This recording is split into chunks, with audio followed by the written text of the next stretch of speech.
السلام عليكم ورحمة الله وبركاته. مكملين معاكم جولتنا والجزء التاني من فيديو النهاردة. هناخد بقى كده جولة من أول محلات ملك حفني بحر السكة لحد مزلقين فيكتوريا، وكمان هنشوف موقع محطة فيكتوريا. يلا بينا نشوف فيديو النهاردة. زي ما حضراتكم شايفين كده تم الانتهاء من الأعمدة اللي موجودة أمام سوق دربالة، لكن بقى وانتوا رايحين على محطة فيكتوريا لسه مفيش أي أعمدة اتعملت.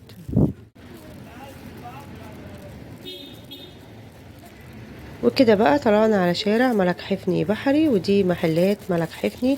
على شمال الصورة المحلات دي هيتم إزالتها لكن في المرحلة التانية.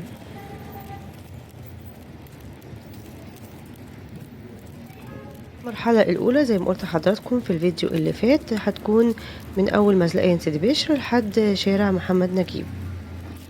هنلاقي في ظهر المحلات دي مفيش أي أعمدة لسه اتعملت. آخر عمود زي ما وريته لحضراتكم اللي هو قدام سوق دربالة.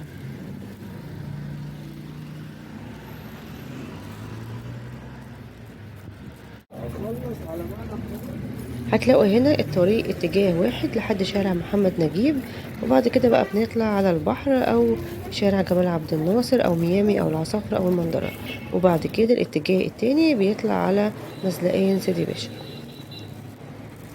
اما اللي جاي بقى من مزلقين سيدي بشر بيبقى فيه اتجاهين، اتجاه رايح على سيدي بشر والاتجاه التاني طالع على شارع محمد نجيب ويطلع كمان على البحر.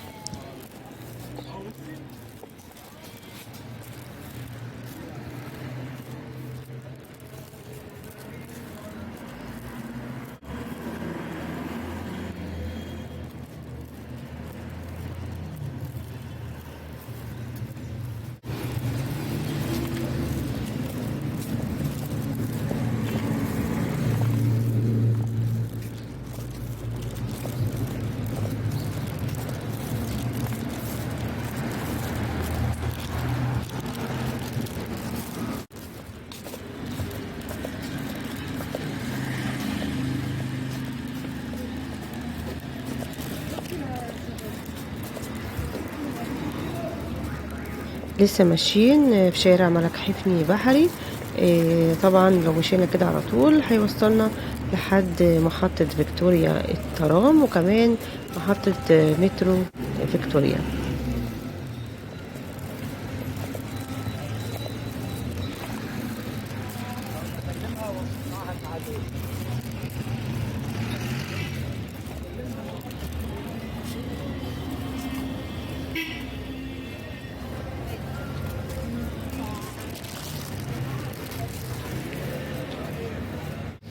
وهنا كان في كوبري مشاة طبعا تم ازالته ولسه فاضل السلالم العلوية.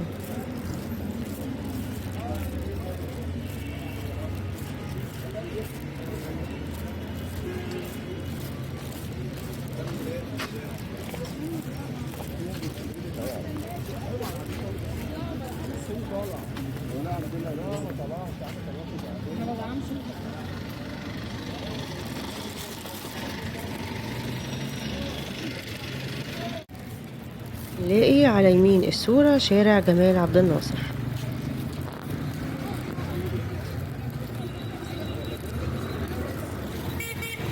قدامنا كده هنلاقي محطة ترام فيكتوريا على يمين الصورة، وعلى شمال الصورة قدامها محطة مترو فيكتوريا، وهتكون من المحطات التبادلية. يعني لو حد راكب المترو عايز يروح محطة الرمل ينزل يركب ترام فيكتوريا، والعكس طبعا لو حد بقى راكب ترام فيكتوريا وعايز يروح محطة مصر او العصافرة او ميامي يركب مترو اسكندرية.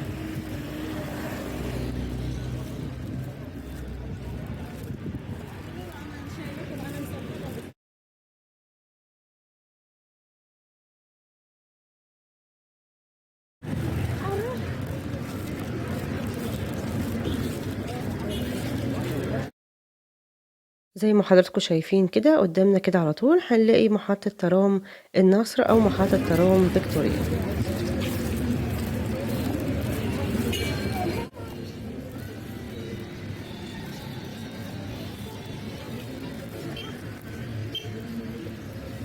المبنى الأصفر اللي قدامنا ده دي مدرسة فيكتوريا كوليدج أو كلية النصر، وقدامها هيكون محطة مترو فيكتوريا.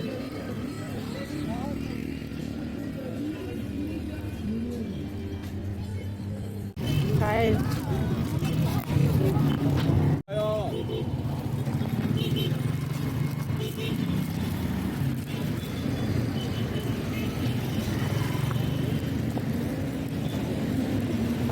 نشمل الصورة هنا شارع الجلاء والساعة فيكتوريا، وده كده مزلقين فيكتوريا أو اللي كان مزلقين فيكتوريا وتم إزالته. ورانا كده هنلاقي بقى محطة فيكتوريا، اليافطة اهي قدامنا على طول اهي، اليافطة هناك اهي، هنا هيكون مكان محطة فيكتوريا.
ودي كانت جولة النهاردة، يا رب يكون الفيديو عجبكم، أشوفكم الفيديو الجاي، مع السلامة.